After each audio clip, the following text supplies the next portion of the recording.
বায়াত গ্রহণ করেছি। বায়াতু রাসূলুল্লাহ সাল্লাল্লাহু আলাইহি ওয়াসাল্লাম আলা ইকামিস সালাত ওয়া ইতাইজ যাকাত ওয়া নসহি লিকুল্লি মুসলিমিন।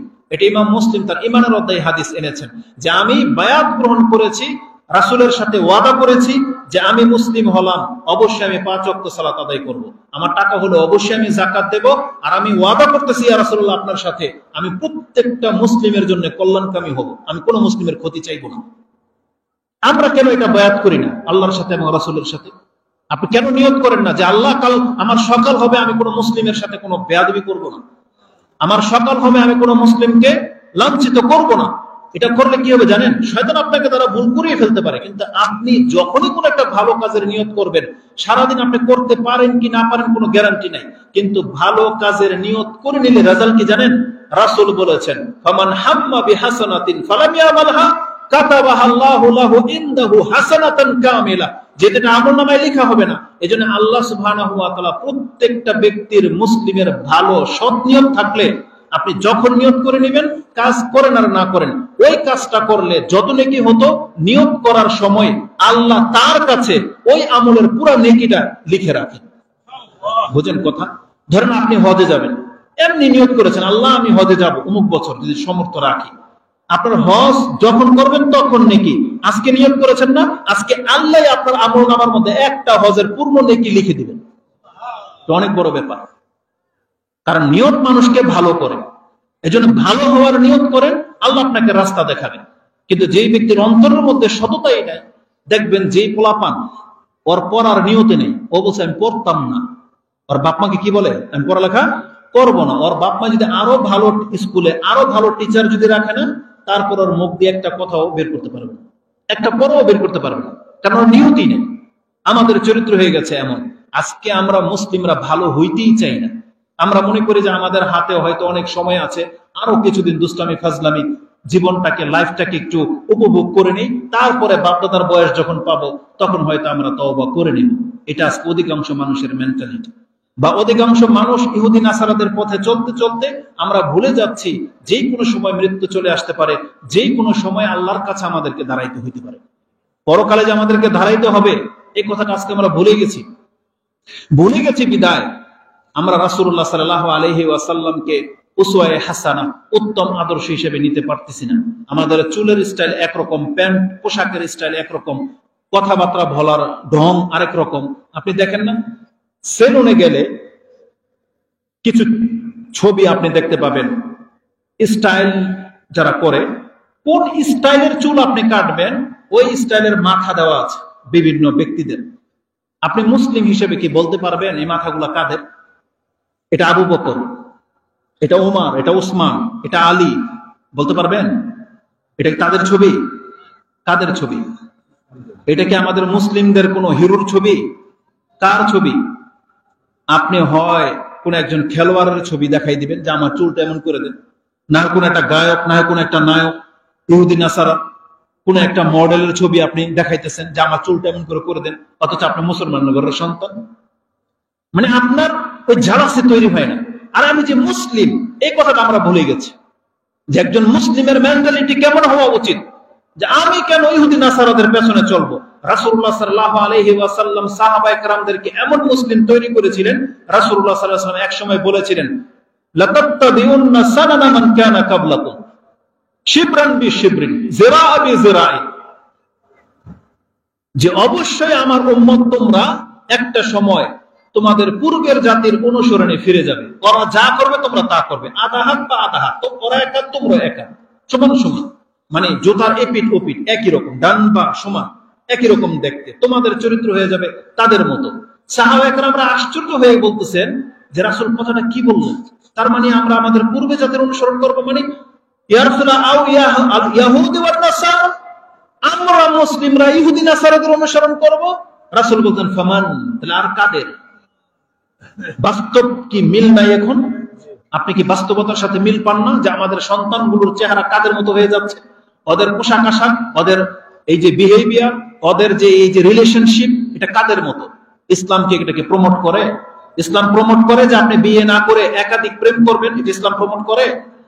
তাহলে ইসলাম তো আপনাকে বলেছে আপনার বোনের ইজ্জতের হেফাজত করবে, ইসলাম তো বলেছে ভাই হিসেবে আপনি দায়িত্ব পালন করেন, আপনার বোন পর্দা করবো কিনা এটা আপনাকে নজরআন্দাজ করতে বলা হয়েছে। ইসলাম তো বলে বাবাকে তার সন্তানকে ইসলাম শিক্ষা দিতে, কিন্তু আমাদের সমাজের সেটা কই? আমরা সবাই মানে দানা ছাড়া হয়ে গেছি, আমরা সবাই নিজের দায়িত্বটা ভুলে গেছি। অথচ জানেন, আমি যেমন আমার জায়গায় দায়িত্বশীল, আপনি আপনার জায়গায় দায়িত্বশীল, কাউকে কিন্তু ছাড়া হবে না। আমার যতটুকু এলম আছে, ক্ষমতা আছে, আমাকে ততটুকু জিজ্ঞেস করা হবে। কিন্তু আপনারও তো কিছু না কিছু জ্ঞান আছে, আপনিও তো মুসলিম, আপনিও তো একজন পিতা, আপনিও তো ঘরের কর্তা, তাহলে আপনারও দায়িত্ব আছে। তার রাসূল বলেছেন কুল্লুকুম রাইন ওয়া কুল্লুকুম মাসউলুন আন রাইয়াতিহি, তোমরা প্রত্যেকেই হচ্ছে দায়িত্বশীল, আর তোমাদেরকে কিয়ামতের মাঠে প্রত্যেকের এই দায়িত্ব সম্পর্কে জিজ্ঞাসা করা হবে।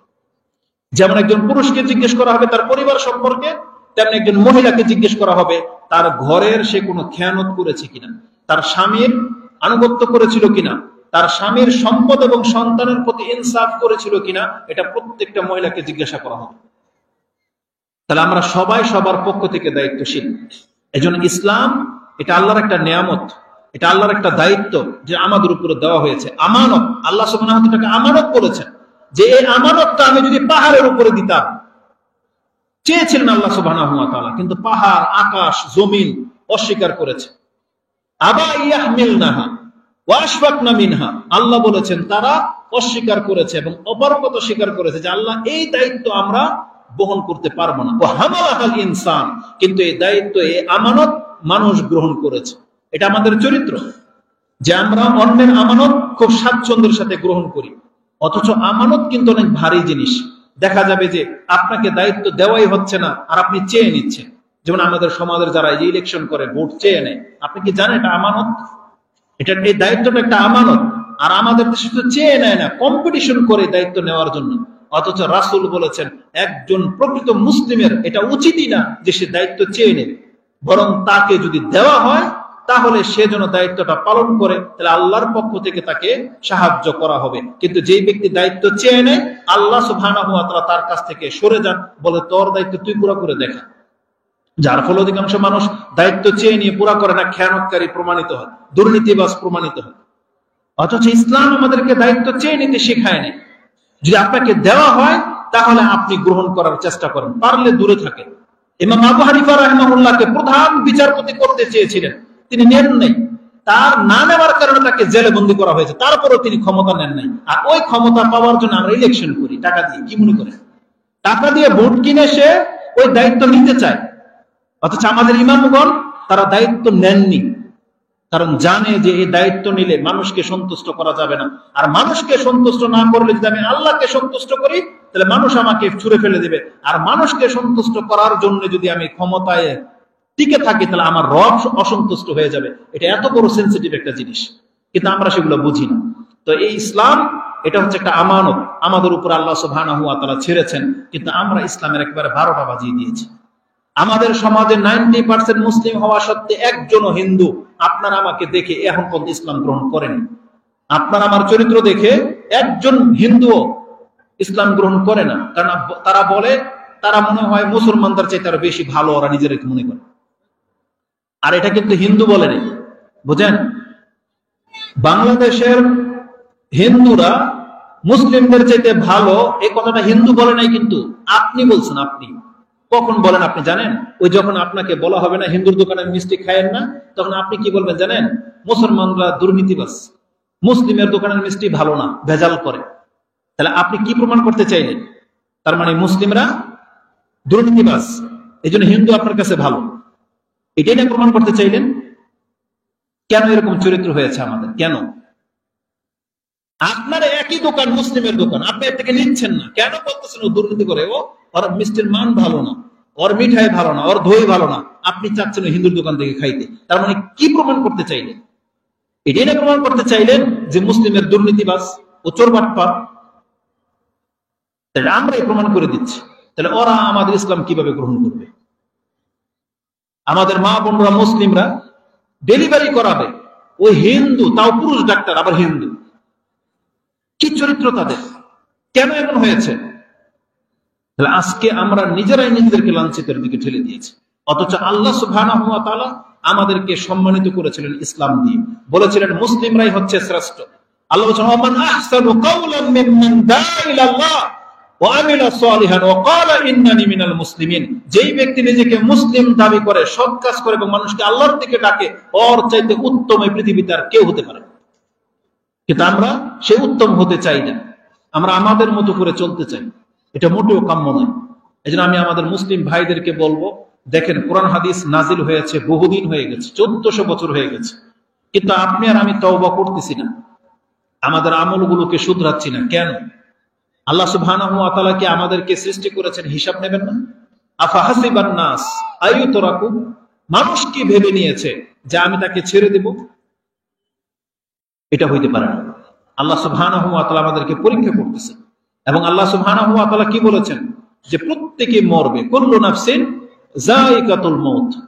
এটা আপনিও মানেন, আমিও মানি, আমরা সবাই মরবো। এই আয়াত না বললেও আপনি বিশ্বাস করেন যে হ্যাঁ হুজুর আমরা এটা মানি যে আমরা মরবো, কিন্তু তারপরে কি হবে? মরে যাওয়া এটা বড় বিষয় না, বড় বিষয় হলো তার পরের জীবন যে শুরু হয়ে যাবে। তখন আল্লাহ সুবহানাহু ওয়া তাআলা বলেছেন কুল্লু নাফসিন যায়িকাতুল মউত সুম্মা ইলাইনা তুরজাউন, তারপর পরে তোমাকে আমার কাছে ফিরে আসতে হবে। তখন কি করবে? সূরা আনকাবুত 29 নম্বর সূরার 17 নম্বর আয়াত আপনি এটা পেয়ে যাবেন, যে আল্লাহ বলেছেন প্রত্যেকেই মরবে, আর মরার পরে তোমাকে আবার আমার কাছে ফিরিয়ে আনা হবে। সূরা আলী ইমরানও এই আয়াত আছে 3 নম্বর সূরার 185 নম্বর আয়াতে।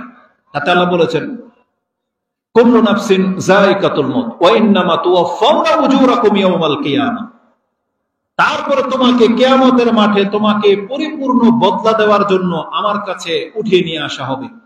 সেই দিন রেজাল্টটা কি? ফামান যুহজিহা আনিন নারি ওয়া উদখিলাল জান্নাতা ফাকাদ ফাজ ওয়ামাল হায়াতুদ দুনিয়া ইল্লা মাতাউল গুরুর। আল্লাহ সুবহানাহু ওয়া তাআলা বলেছেন সেই দিন তোমরা খেয়াল রাখো, তোমাকে জাহান্নাম দেখানো হবে, জাহান্নামকে টেনে তোমার সামনে নিয়ে আসা হবে, জাহান্নামের গর্জন শুনে কলিজা শুকিয়ে যাবে। আল্লাহ বলেছেন সেই দিন যাকে এই জাহান্নাম থেকে দূরে রাখা হবে আর বলে দেওয়া হবে তুমি জান্নাতি, আল্লাহ বলেছেন ফাকাদে ফাজ, এই ব্যক্তি হচ্ছে জিতে যাওয়া ব্যক্তি, এই ব্যক্তি হচ্ছে জ্ঞানা, এই ব্যক্তি হচ্ছে উইনার, যেই ব্যক্তিকে বলা হবে তুমি জান্নাতি।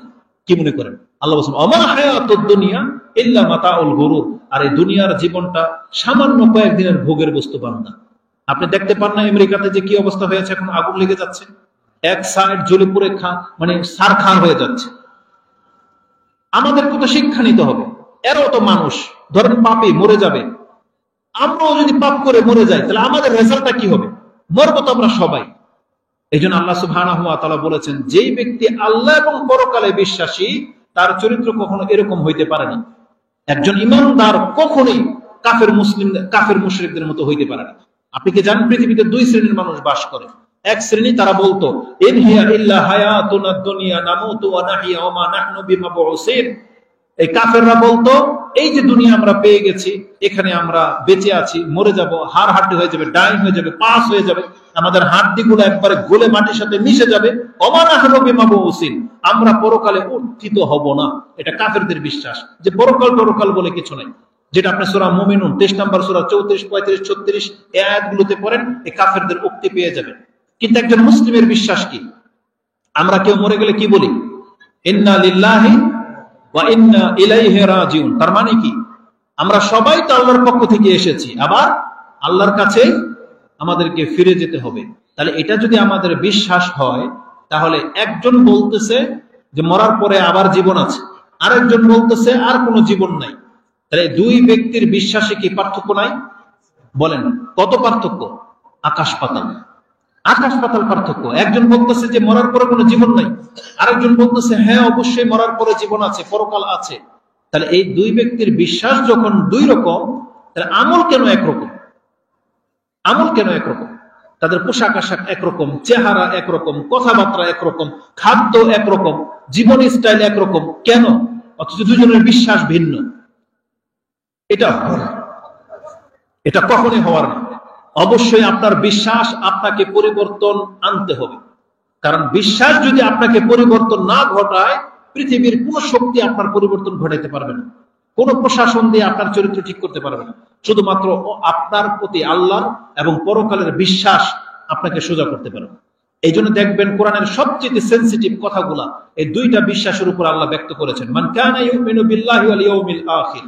কোরআনের বেশ কিছু জায়গায় আল্লাহ সুবহানাহু ওয়া তাআলা এইভাবে বলেছেন। আসুন দুই একটা আয়াত আমি আপনাকে দেখাই। এই যে সূরা আহজাব 33 নম্বর সূরা 21 নম্বর আয়াতে আল্লাহ কি বলেছেন? লাকাদ কানা লাকুম ফি রাসূলিল্লাহি উসওয়াতুন হাসানাহ। এই যে রাসূল তোমাদের মাঝে এসেছেন, এই রাসূলের মাঝে তোমাদের জন্য উত্তম আদর্শ রাখা হলো। তার মানে তোমরা এই রাসূলকে ফলো করে চলবে। কিন্তু কেন আমরা এটাকে মেনে নেই নাই? আমরা কেন রাসূলুল্লাহ সাল্লাল্লাহু আলাইহি ওয়াসাল্লামের মতো দাড়ি রাখি না? কেন আমরা প্যান্ট টাকনার উপরে তুলি না? কেন আমরা মেসওয়াক করি না? কেন আমরা ওই যে নোংরা জিনিস খেয়ে দাঁতগুলোকে নষ্ট করে ফেলতেছি, মুখে গন্ধ আসে কেন? কেন আমরা নামাজ পড়ি না বলেন? অথচ আল্লাহ তো বলেছেন কোরআনে যে তোমরা রাসূলকে ফলো করো। তারপরে আল্লাহ কি বলেছেন জানেন? এটা কারা পারবে? কেন এমন? আমরা ততটা সুন্দর না। আমি এমন কিছু হুজুরদেরকে দেখেছি, সুবহানাল্লাহ, তাদের চেহারা বহু মহিলার থেকে সুন্দর, বহু মহিলার থেকে, কিন্তু যখন দাড়ি রেখেছে কত ফুটফুটে, সুবহানাল্লাহ। আপনি আরবদের দেখেন, আফগানকে দেখেন, পাকিস্তান দেখেন, কত সুন্দর সুন্দর পুরুষ পোলা আছে যারা দাড়ি রাখে, এত লম্বা লম্বা দাড়ি।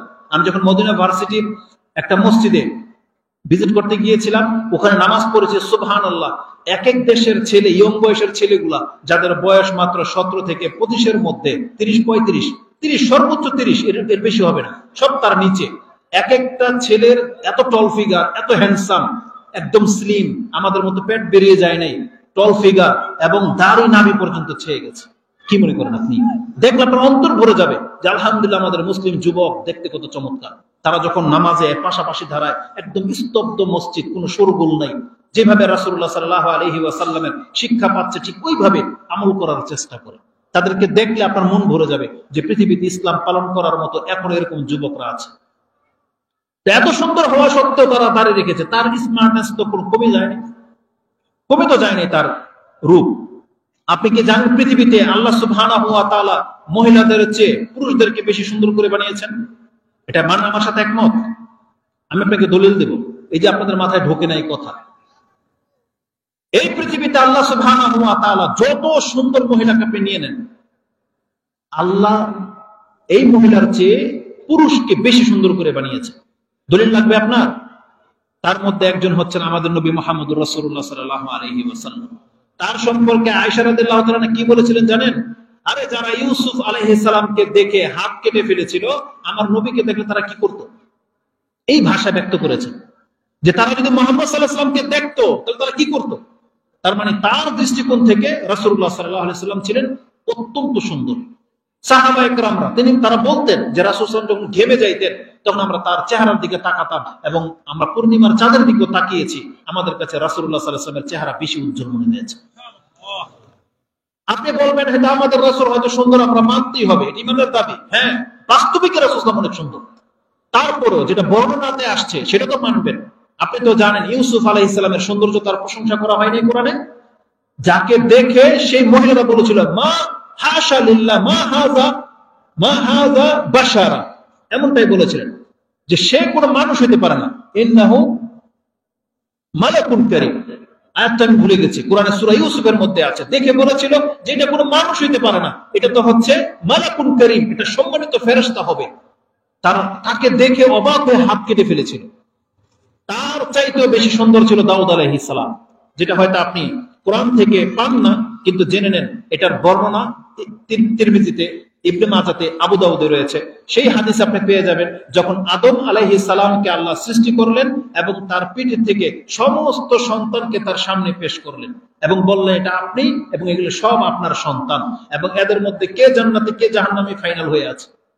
আল্লাহ যখন সৃষ্টি করছেন তখন আদম আলাইহিস সালাম তাকিয়েছেন সমস্ত সন্তানের দিকে, একটা সন্তান তার কাছে সবচেয়ে বেশি এলিমেন্ট বা লাইটিং মনে হয়েছে, মানে অনেক বেশি উজ্জ্বল মনে হয়েছে। তখন আল্লাহকে জিজ্ঞেস করেছেন, আল্লাহ এটাকে? বলছে এটা আপনার ছেলে দাউদ। কতটা সুন্দর ছিলেন দাউদ আলাইহিস সালাম যে এতগুলো মানুষের মধ্যে তার আলোটা আদম আলাইহিস সালামের চোখে পড়েছিল। বলছে এটা হচ্ছে দাউদ। বলছে তার বয়স কত? এক বর্ণনায় আসছে 40, আরেক বর্ণনায় আসছে 60, দুইটা হাদিসে তিরমিজিতে পাবেন। তো বলতেছে এত সুন্দর ছেলে আর তার বয়স এত কম, আল্লাহ তার বয়সকে বাড়িয়ে দেওয়া হোক।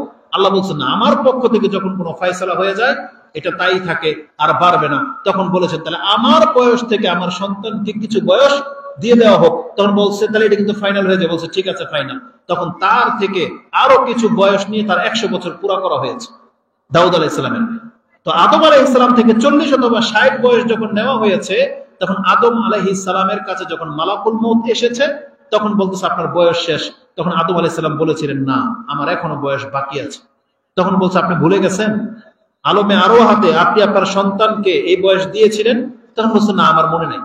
তখন রাসূল বলেছেন ফানাসিয়া আদম ফানুসু ওয়া নাহনু নাসু, আও কামা ক্বালা রাসূলুল্লাহ সাল্লাল্লাহু আলাইহি ওয়াসাল্লাম, যে আদম আমাদের পিতা যেহেতু ভুলে গিয়েছিল এজন্য আমরাও ভুলে যাই, আদম যেহেতু অস্বীকার করেছিল এজন্য আমরাও কোনো কিছু ভুলে গেলে অস্বীকার করি। তার মানে মানুষের এই রূপ তার বাবার থেকে আসছে, মানে এটা হচ্ছে আমাদের জেনেটিক রূপ। আমাদের পিতা যেহেতু ভুলে গিয়েছিলেন এজন্য আমরাও ভুলে যাই। আমার পিতা যেহেতু অস্বীকার করেছিলেন এজন্য আমরাও ভুলে গেলে, যেমন টাকা পয়সা নিছেন মনে নাই, লিখে রাখেন নাই, এরপর কিছুদিন পরে বলতেছে কে নিছে তোমার টাকা, কবে নিছে, এই যে অস্বীকার করা হয়, এটা আমাদের একটা জেনেটিক রূপ, মানে এটা আমাদের বংশগত রূপ।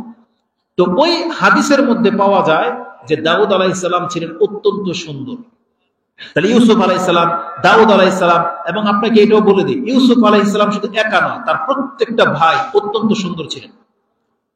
এটার বর্ণনা কোরআনে আছে। এই জন্য তার পিতা তার ভাইদেরকে বলেছিলেন তোমরা যখন মিশরে যাবা এক দরজা দিয়ে ঢুকবে না, তোমরা বিভিন্ন দরজা দিয়ে ঢুকবে, কারণ এত সুন্দর ছিল যে তোমাদেরকে এক লোকে দেখলে হয়তো জাদু লেগে যেতে পারে অথবা বদনজর লেগে যেতে পারে, এতটা সুন্দর ছিলেন তারা। তাহলে আপনি কি প্রমাণ করতে পারবেন যে তারা দাড়িবিহীন ছিলেন? তারা প্রত্যেকে দাড়িওয়ালা ছিলেন, প্রত্যেকটা সাহাবী দাড়িওয়ালা ছিলেন। আরে মক্কার মুশরিকরা পর্যন্ত রাখতো, মুনাফিকরা পর্যন্ত দাড়ি রাখতো, আর আপনি মুসলিম হয়ে আপনার নবীর এই আদর্শটাকে আপনি ছুঁড়ে ফেলে দিলেন কেন? অথচ রাসূলুল্লাহ সাল্লাল্লাহু আলাইহি ওয়াসাল্লামকে বলা হয়েছে লাকাদ কানা লাকুম ফি রাসূলিল্লাহি উসওয়াতুন হাসানাহ। তাহলে কেন আমরা এটা নিতে পারলাম না? কেন?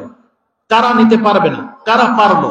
আল্লাহ তারপরেই সেই গুণটার কথা উল্লেখ করেছেন। আল্লাহ বলেছেন এটা তারা পারবে, লিমান কানা ইয়ারজুল্লাহ ওয়াল ইয়াউমাল আখিরা ওয়া যাকারাল্লাহা কাসীরা। নিশ্চয়ই যারা আল্লাহ এবং পরকালে বিশ্বাসী, যাদের এটা অন্তর থেকে ফিল হয় যে হ্যাঁ কিয়ামতের মাঠে আল্লাহর সামনে আমাকে দাঁড়াতে হবে, সেই ব্যক্তি রাসূলকে অনুসরণ করবে। আজকে তো আমরা মুসলিমরা ভুলে গেছি যে আল্লাহর সামনে আমাদেরকে দাঁড়াতে হবে। কিয়ামতের মাঠে যদি আপনাদেরকে জিজ্ঞেস করা হয়, মুহাম্মদ সাল্লাল্লাহু আলাইহি ওয়াসাল্লামকে যদি দাঁড় করানো হয়, আচ্ছা এই যে দাড়িওয়ালা লোকটাকে তোমাদের কাছে কি আমি নবী করে পাঠাই নাই, তোমরা কি জানতে না? কি জবাব দিবেন আপনারা? কি জবাব দিবেন? যারা রাখেন নাই কি বলবেন আল্লাহর কাছে? যে আল্লাহ জানতাম মানি নাই, এটা বলবেন? সাহস হবে কাল কিয়ামতের মাঠে? এটা তো সাহস হবে না। এজন্য আমাদের মুসলিম ভাইদেরকে বলবো অন্তত পক্ষে আপনি রাসূলুল্লাহ সাল্লাল্লাহু আলাইহি সাল্লামের আদর্শের দিকে ফিরে আসেন। এর চাইতে বড় পাপ যেটা আমরা ছেড়ে দিয়েছি সেটা হচ্ছে 5 ওয়াক্ত সালাত।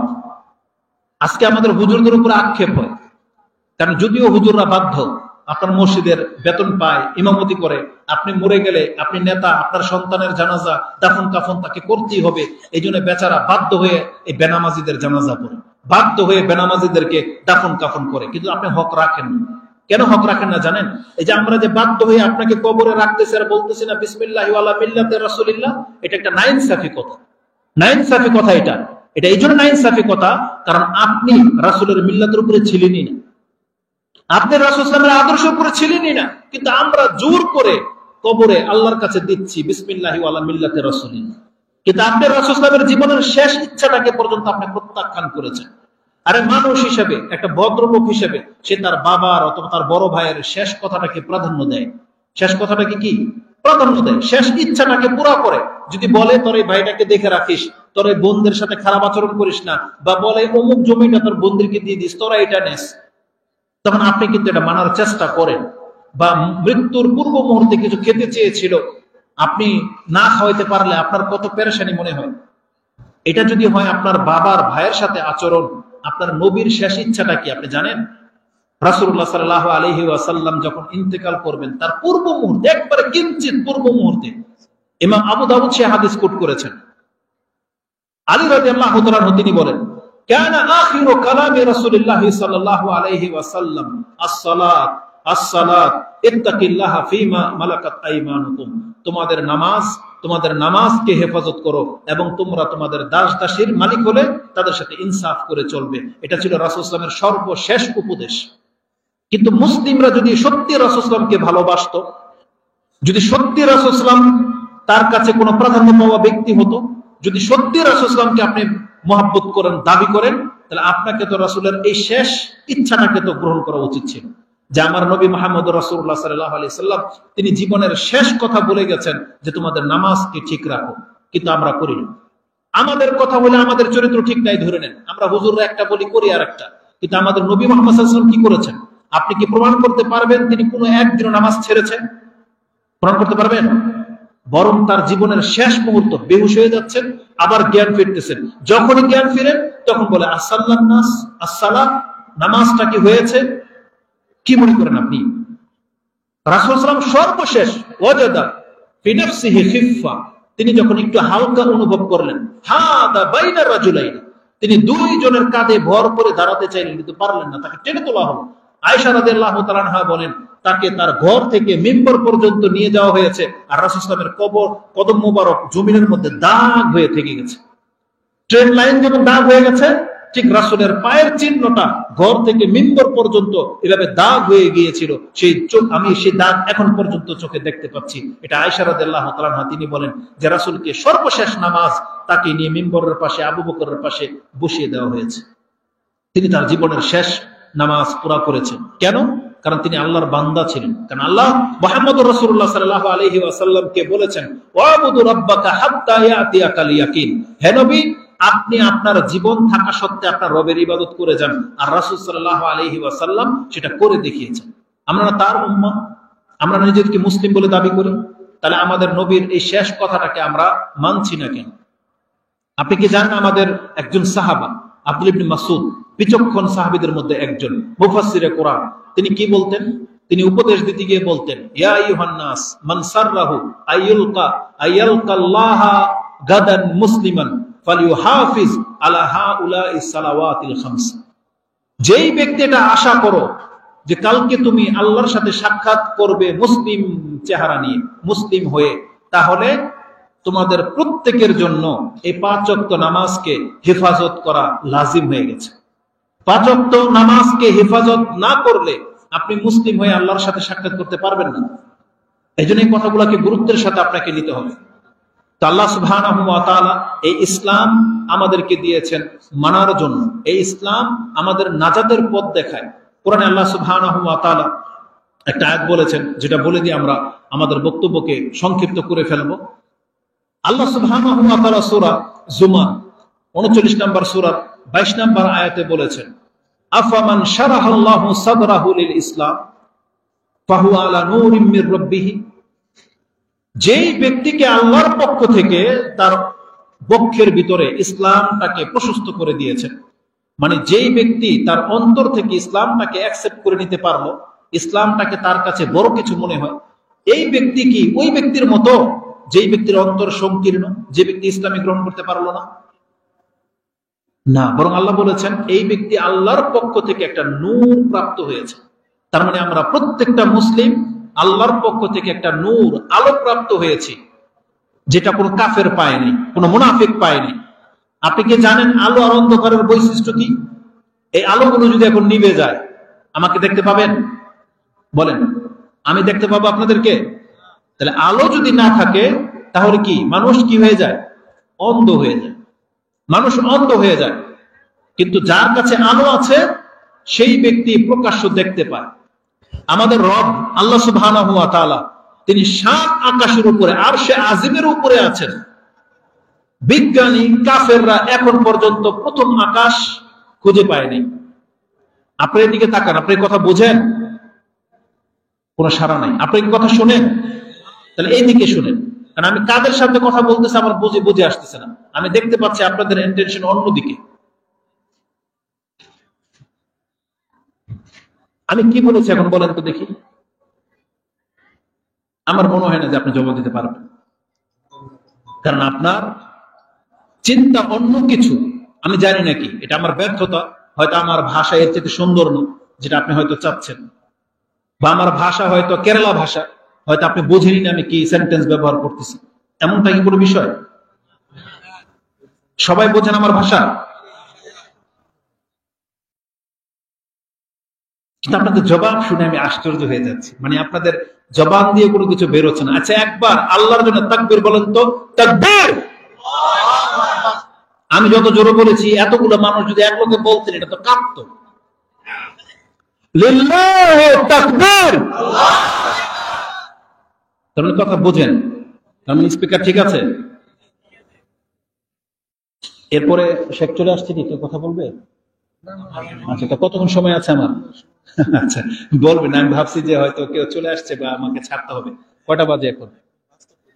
আচ্ছা, যাই হোক, 9:50। আপনার বিরক্ত বোধ করলে আমি 15 মিনিটের মধ্যে ছেড়ে দেব। আর আমি আমার মূল বক্তব্যের দিকে এখনো আসি নাই। জাস্ট আমার ইচ্ছা ছিল আজকে মুসলিম ভাইদের কাছে আমি ইসলামের একটা মর্যাদা তুলে ধরবো। কারণ আজকে আমরা ভুলে গেছি যে আমরা কতটা সম্মানিত। আজকে আমরা ইহুদি নাসারাদের জীবন দেখে আমরা ধোকায় পড়ে গেছি। মনে হচ্ছে যে ওরাই আমাদের চেয়ে উন্নত। আমরা মনে হয় একেবারে, মানে আমাদের হুজুররা মনে হয় আমাদেরকে একবারে মানে গেও বানিয়ে রাখছে, এমন মনে হচ্ছে। এই যে লস এঞ্জেলস যে আগুন দেখতে পাচ্ছেন আপনি, একটা জিনিস খেলে আমার ফিল হয়েছে, আমি তাদেরকে বদদোয়া দিই না, কারণ সেখানেও কিন্তু আমাদের মুসলিম, আমাদের ইসলাম ধর্মের অনেক লোক আছে, মুসলিমরা আছে। এই জন্য কোনোদিন বদদোয়া দেবেন না, বরং দুঃখ প্রকাশ করবেন, আল্লাহর কাছে ক্ষমা চাইবেন, যে আল্লাহ এদেরকে ক্ষমা করো, আমাদেরকে ক্ষমা করো। দ্বিতীয়ত হচ্ছে, এখান থেকে শিক্ষণীয় একটা বিষয় আছে। ওই সমস্ত যুবকদেরকে বলবো যারা ইংলিশ মিডিয়ামে পড়ালেখা করেছেন বা একটা উচ্চ স্বপ্ন আপনি ধারণ করে আছেন যে আপনি ইউরোপে যাবেন, সেখানে গেলে আপনার জীবনটা সেটেল হয়ে যাবে, আপনি একটা একবারে নিজের একটা জান্নাত পেয়ে যাবেন। এটা আপনার জন্য একটা শিক্ষণীয় বিষয় আছে। সেটা হচ্ছে এই, আপনি তো দেখতে পাচ্ছেন ওদের ক্ষয়ক্ষতির পরিমাণটা কত। এইভাবে আল্লাহ সুবহানাহু ওয়া তাআলা এক একটা সময় প্রত্যেকটা জাতিকে ধরবেন, প্রত্যেকটা জাতিকে, কাউকে আল্লাহ ছাড়বে না। তারা যেমন ফিলিস্তিনকে নষ্ট করেছে, আল্লাহ সুবহানাহু ওয়া তাআলা তাদেরকে এইভাবে আযাব দিয়ে ধরবে। আবার একটা সময় মুসলিমরা শক্তিশালী হবে, মুসলিমরাও তাদেরকে ঠিক ওই সেম পরিমাণ ক্ষয়ক্ষতি ঘটাবে ইনশাআল্লাহ। সেই দিন আসতে যাচ্ছে খুব শীঘ্রই। তবে আমাদেরকে শুধরাইতে হবে। আমরা যদি এখনই পরিপূর্ণ মুসলিম হয়ে যেতাম না, তাহলে কাফেরদেরকে উচিত শিক্ষাটা এখনই দেওয়া যেত। কিন্তু যতদিন পর্যন্ত আমরা প্রকৃত মুসলিম না হব, ততদিন পর্যন্ত এই পৃথিবীতে কাফেররা এইভাবেই দাপট দেখাবে। এটা হচ্ছে নিয়ম। কারণ নিয়ম হলো, আমরা যদি শক্তিশালী হই তখন ওরা দমে যাবে। কিন্তু আমাদের সন্তানগুলোতে এখন কোরআন হাদিস ছেড়ে দিয়ে, ধর্ম ছেড়ে দিয়ে, তার রবকে ছেড়ে দিয়ে এখন ওই যে ফ্রি ফায়ার আর পাবজি নিয়ে ব্যস্ত, গার্লফ্রেন্ডকে নিয়ে ব্যস্ত, ফাস্টফুডের দোকানে সে ব্যস্ত, এখন মসজিদ খালি পড়ে থাকে। যার ফলে আজকে কাফেররা বুঝে গেছে যে এদের হুজুররা যদি জিহাদের ডাক দেয়, মাঠে কোনো লোক পাবে না। কেন? কারণ এরা এখন রোমান্স নিয়ে পড়ে আছে। আমাদের যুবকরা এখনো রোমান্স নিয়ে আছে, তার বাসর এখনো ভাঙে নাই। ওই যে একটু আগে সন্ধ্যাবেলা দেখেছি এক ভাই বক্তব্য করেছেন, এবং তিনি সে সাহাবীর ঘটনা উল্লেখ করেছিলেন যিনি বিয়ের বাসর রাত ছেড়ে দিয়ে তিনি জিহাদে অংশ নিয়েছিলেন। সেটা সাহাবী সেই জন্য পেরেছেন, কিন্তু আমরা নামাজ ছেড়ে দিয়ে লেপের নিচে। জিহাদ তো দূরের কথা, মসজিদে আজান হয়, আপনি তখন কম্বলের নিচে, মানে আপনার কম্বল ছাড়ার ক্ষমতা এখনো হয় নাই, যে আপনি আল্লাহর ডাকে সাড়া দিবেন সেই সাহস, সেই তৌফিক এখনো হয় নাই। যার ফলে আমরাও ভালো করে বুঝি যে আজকে হুজুরদেরকে বলে যারা জিহাদের কথা বলে না কেন, আমরা কাদেরকে নিয়ে বলবো? লোক লাগবে না? সোলজার লাগবে না? আমরা যখন জুমার নামাজ পড়ি তখন মনে হয় যে হ্যাঁ, জিহাদের সময় চলে আসছে, মসজিদ ভরে যায়, রাস্তার মধ্যে লোক দাঁড়িয়ে থাকে। যখন অন্তর থেকে এটা ফিল হয় যে হ্যাঁ, এখন জিহাদের সময় আসছে, কিন্তু রাত যায়, মাত্র রাত, একটা রাত ঘুরতেই ফজর নামাজের সময় দেখি প্রথম কাতারে 5 জন নাই। বুঝেন? প্রথম কাতারে 5 জন নাই। তাহলে ওই যে জুমা পড়া মুসলমানদেরকে নিয়ে যদি আমরা মাঠে নামি, আমাদের সাথে এই আচরণটাই হবে। সন্ধ্যাবেলা তাদের কাউকে খুঁজে পাবো না। শেষ পর্যন্ত রেজাল্ট কি হবে? এরপর আমাদেরকে কুচকাটা করা হবে। এমনটা হলে চলবে না। মুসলিম যুবকদেরকে সোলজার হতে হবে। কারণ রাসূলুল্লাহ সাল্লাল্লাহু আলাইহি ওয়াসাল্লাম যাদেরকে নিয়ে জিহাদ করেছিলেন তাদের বয়স মাত্র 10 থেকে 20, তাদের সংখ্যা সবচেয়ে বেশি। আপনার কাছে এটা আশ্চর্য লাগবে যে 10 বছরের ছেলে, হ্যাঁ আমি বলবো 10 বছরের ছেলে, 10 বছরের সাহাবী, তারা এতটা বিচক্ষণ, এতটা দূরদর্শ, এতটা সাহসী তারা ছিলেন যে তারা রাসূলুল্লাহ সাল্লাল্লাহু আলাইহি ওয়াসাল্লামের সাথে বদর করেছেন, উহুদ করেছেন, খন্দক করেছেন। বদরের যুদ্ধের দিন 2 জন ইয়ং বয়সের ছেলেকে, যাদের বয়স অল্প হওয়ার কারণে রাসূল সাল্লাল্লাহু আলাইহি ওয়াসাল্লাম তাদেরকে যুদ্ধের অনুমতি দেন নাই। সেই 2 জন বালক রাসূলের কাছ থেকে সরে গেছে, যেহেতু প্রিপারেশন নিয়ে এসেছে, যুদ্ধ করবেই। তারা রাসূল সাল্লাল্লাহু আলাইহি ওয়াসাল্লামের কাছ থেকে দূরে সরে গেছে, যে রাসূলের কাছ থেকে অনুমতি চাইলে আমাদের অনুমতি দেবে না। তারা আড়াল থেকে অ্যাটাক করেছে, গিয়ে আরেকজন সাহাবীকে জিজ্ঞেস করেছে যে চাচা আবু জেহেল কোনটা? তখন বলতেছে যে আমি আশ্চর্য বোধ করলাম, এই নাবালক ছেলে আমার সাথে মুজাহিদ, আমি তো আজকে লাঞ্ছিত হবই, পোলাপান নিয়ে কেউ মাঠে নামে। কিন্তু আমি যখন তাকে দেখিয়ে দিলাম যে ওই যে উটের পিছে ওই যে উঁচা গর্দানওয়ালা লোকটা, এটা আবু জাহেল, কিছুক্ষণ পরে দেখি ওর আমার পাশে নাই। মানে বাস পাখি যেভাবে যায় টার্গেটের দিকে, এই দুই ভাই আবু জাহেলের উপরে ঝাঁপিয়ে পড়েছে। আপনি কি জানেন আবু জাহেলকে যে হত্যা করেছে কোন গণ্যমান্য সাহাবী হত্যা করে নাই, আবু বকর করে নাই, ওমর রাদিয়াল্লাহু করে নাই, উসমান করে নাই, আলীও করে নাই রাদিয়াল্লাহু তাআলা আনহুম আজমাইন। করেছে মাত্র এই দুইজন কিশোর। একটু পরে আবু জাহেলের মাথা নিয়ে রাসূল সাল্লাল্লাহু আলাইহি ওয়াসাল্লামের কাছে উপস্থিত। কি মনে করেন? দুইজন ইয়ং, মানে মুসো গজায় নাই। কেন এটা করলেন? এটা আল্লাহর হিকমা। কারণ আবু জাহেল সবচেয়ে বরত্ব দেখিয়েছিল, বীর। ও বলেছিল যে কোরআনে বলেছে না যে জাহান্নামের ফেরেশতা 19 জন। আবু জাহেল বলেছিল ঠাট্টা করে যে তোমরা 9 জনকে দেখে নিও, আমি আবু জাহেল একলাই 10 জন ফেরেশতাকে দেখে নিব। এভাবে আল্লাহর আয়াতের সাথে ঠাট্টা করেছিল। রেজাল্ট কি? আল্লাহ সুবহানাহু ওয়া তাআলা দুইটা নাবালকের মাধ্যমে কল্লাকে উড়িয়ে দিয়েছে। আল্লাহ দেখিয়ে দিয়েছেন যে কতটা হীন আল্লাহর কাছে, কতটা ছোট। দুইজন যুবক ছেলে যাদের বয়স মাত্র 10-12, তারা আবু জাহেলের কল্লা কেটে এনে রাসূল সাল্লাল্লাহু আলাইহি ওয়াসাল্লামের পায়ের নিচে এসে ফেলেছে। এক ভাই বলতেছে আমি জমা করেছি, আরেক ভাই বলতেছে আমি হত্যা করেছি। তখন রাসূল বলছে তোমাদের অস্ত্র দেখাও। দেখা গেল যে দুইজন অস্ত্রের মধ্যেই রক্ত। তখন বলছে তোমরা দুইজনই হত্যা করেছো। কি মনে করেন? আর আজকে আমাদের এই বয়সের পোলাপান যারা স্কুল কলেজে পড়েন, আপনি মনে করতেছেন যেটা আমার এখন খেলতাম সারার সময়।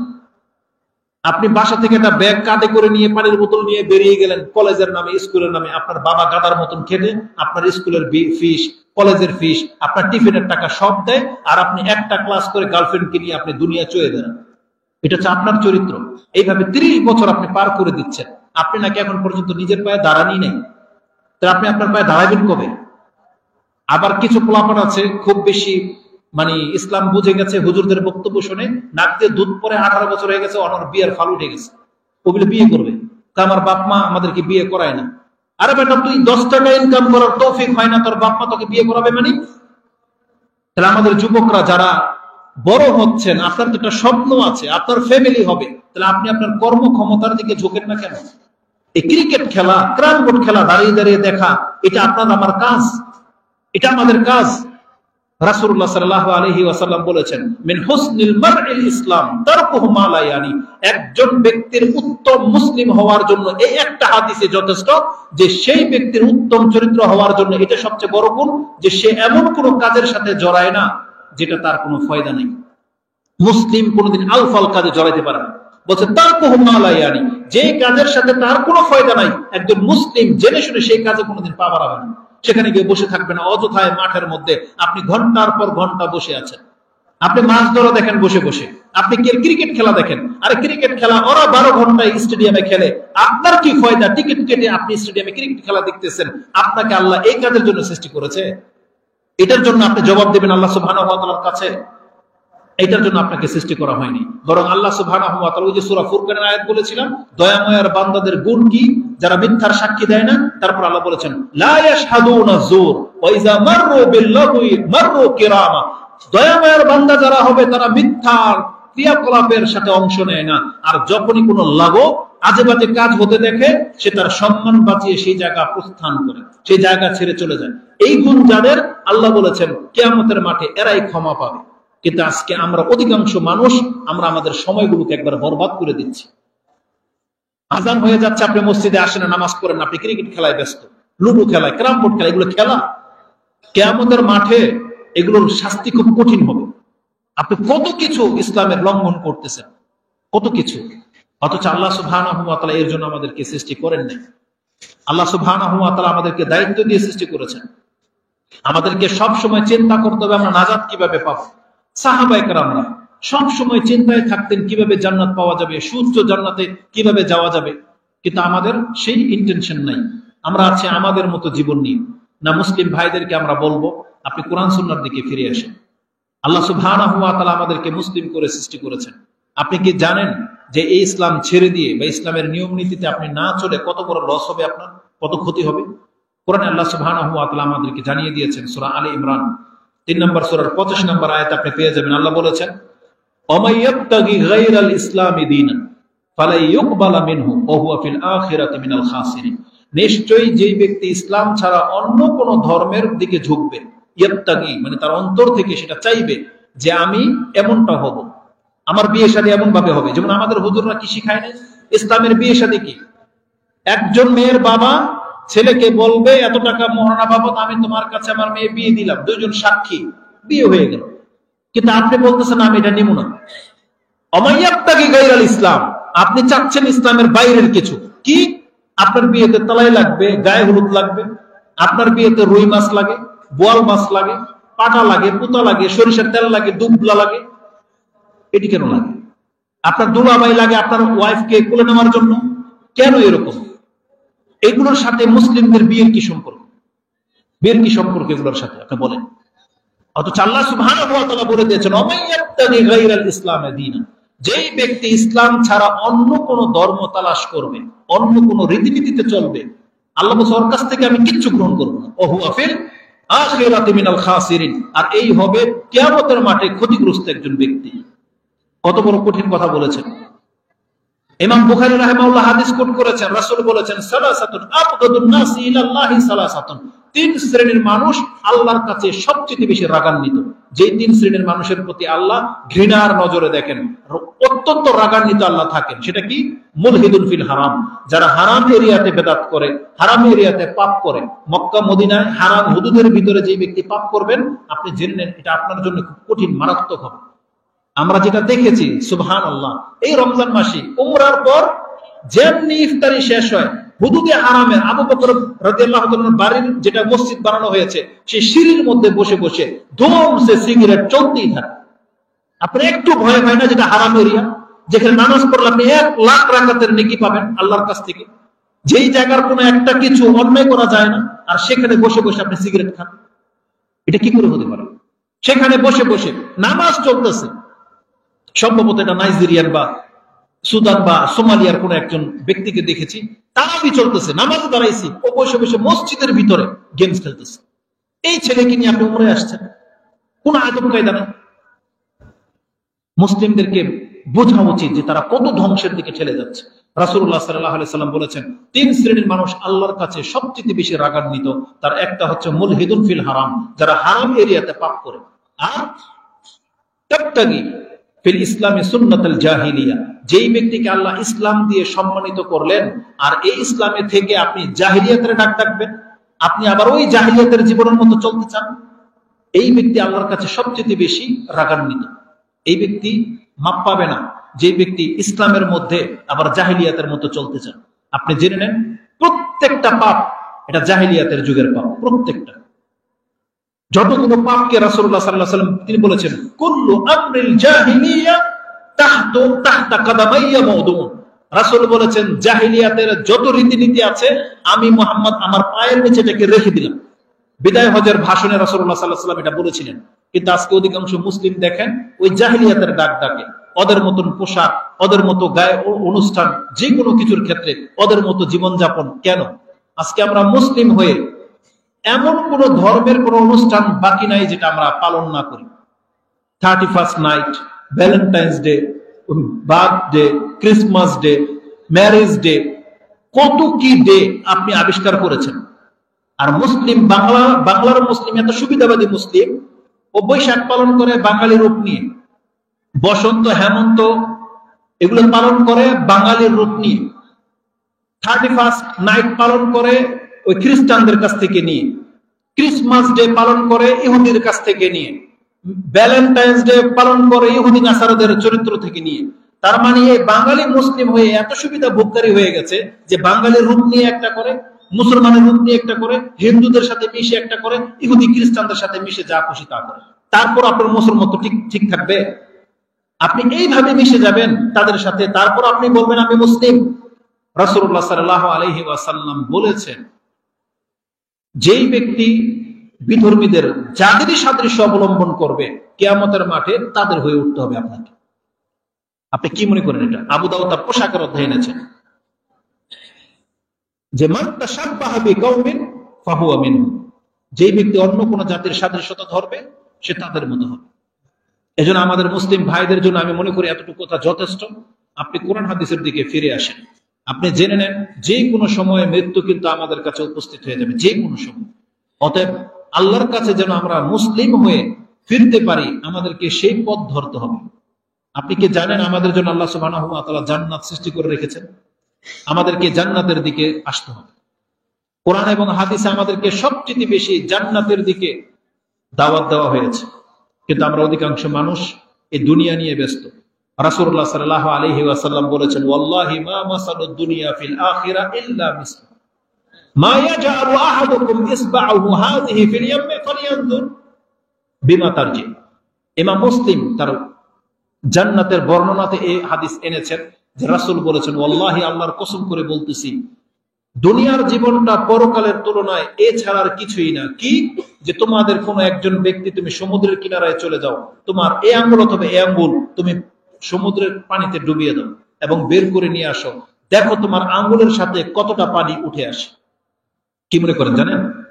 যদি এই গ্লাস বলতো, আপনার একটা ঘরের একটা বালতি বা পাত্র যদি বলতো যে এর মধ্যে পানিতে চুবাও, যদি আপনার পুকুরকে দেখিয়ে দিতেন আল্লাহ, যদি রাসূলুল্লাহ সাল্লাল্লাহু আলাইহি ওয়াসাল্লাম আপনার কোন নদীর কথা বলতেন, কিন্তু রাসূল বলেছেন সমুদ্রের কথা। আপনাকে সমুদ্রের কিনারায় গিয়ে বলা হয়েছে যে তুমি তোমার আঙ্গুলটাকে চুবিয়ে ধরো এবং দেখো কতটা পানি উঠে আসে।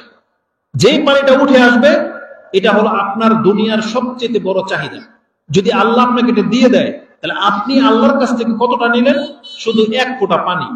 আর অথচ আল্লাহ আপনাকে দেওয়ার জন্য সমুদ্রের দিকে তাকান, যত পানি আছে, এতটা বড় লাইফ, এতটা বড় নিয়ামত আল্লাহ প্রত্যেকটা মুসলিমের জন্য বরাদ্দ রেখেছেন। আর আমরা মুসলিমরা সাধারণত এক ফোঁটা পানির জন্য হারাম খাই, এক ফোঁটা পানির জন্য আল্লাহ সুবহানাহু ওয়া তাআলার নাফরমানি করতেছি, আল্লাহর বিরুদ্ধাচরণ করি। পুরুষ মহিলা আমরা আল্লাহকে বুড়া আঙ্গুল দেখিয়েছি। মহিলারা তো পর্দা করেই না, মনে হচ্ছে যে হুজুরদের বিধান যে মানলাম না। আপনি ইসলামের বিধানকে যদি না মানেন, আপনি ভাববেন না এটা কোনো হুজুরের বিধানকে আপনি অমান্য করলেন, এটা কোনো দাড়ি টুপিওয়ালার বিধানটাকে আপনি অমান্য করেন নাই, এটা আপনি আল্লাহ আপনার স্রষ্টার বিধানটাকে আপনি অমান্য করেছেন। এটা আপনাকে একবার ভাবতে হবে, এটা আপনাকে ভাবতে হবে। আমি আর আপনি যে অহংকারী, যারা ধর্মের কথা শোনার পরেও মানেন না, এটা যে অহংকার, এটা আপনাকে বুঝতে হবে। অহংকার মানে টাকা হয়ে গেলে গরম হয়ে যাওয়া, এটা অহংকার না। রাসূলুল্লাহ সাল্লাল্লাহু আলাইহি ওয়াসাল্লামকে বলা হয়েছে, ইয়া রাসূলুল্লাহ, প্রত্যেক ব্যক্তি পছন্দ করে যে আমার একটা সুন্দর কিছু হোক, জামা কাপড়, জুতা, বাড়ি, গাড়ি সব সুন্দর হোক, এটা তো আমরা পছন্দ করি। রাসূল সাল্লাল্লাহু আলাইহি ওয়াসাল্লাম বলেছেন, এটাকে অহংকার বলে না। অহংকার কি? বাতারাল হক ওয়া গামতুন নাস। রাসূল বলেছেন, আল কিবর, অহংকার হলো সত্যটাকে গ্রহণ না করা আর মানুষকে অবজ্ঞা করা, মানুষকে তুচ্ছ তাচ্ছিল্য করা, এটা হচ্ছে অহংকার। আর সত্যটাকে গ্রহণ না করা, এটা রাসূল সাল্লাল্লাহু আলাইহি ওয়াসাল্লাম তখন বলেছিলেন। একজন ব্যক্তি তার বাম হাতে খাচ্ছে, বলতেছে কুল বিয়ামিনি, তুমি তোমার ডান হাতে নাও। সে বলতেছে লা ইয়াস্তাতি ইয়া রাসূলুল্লাহ, আমি পারবো না। সে বলতেছে আমার ডান হাতে আমি খেতে পারবো না, সক্ষম নয়। রাসূল বলছেন লাস্তাতা, তুমি কিয়ামত পর্যন্ত তোমার ডান হাত তোমার মুখে তুলতে পারবে না। রাসূল বদদুয়া দিয়ে দিলেন। সে সাহাবীরা বলতেছে এই লোক কোনোদিন তার ডান হাত দিয়ে মুখে তুলতে পারেনি। কি মনে করে? কিন্তু নিয়ম কি? ইসলামের বিধান হলো আপনি জানতেন না, সব মাফ। যেই দিন থেকে আপনি জানলেন, আপনাকে উপদেশ দেওয়া হলো, বলা হলো, আপনি জেনে শুনে আবার বাম হাতে খাবেন, এটা হচ্ছে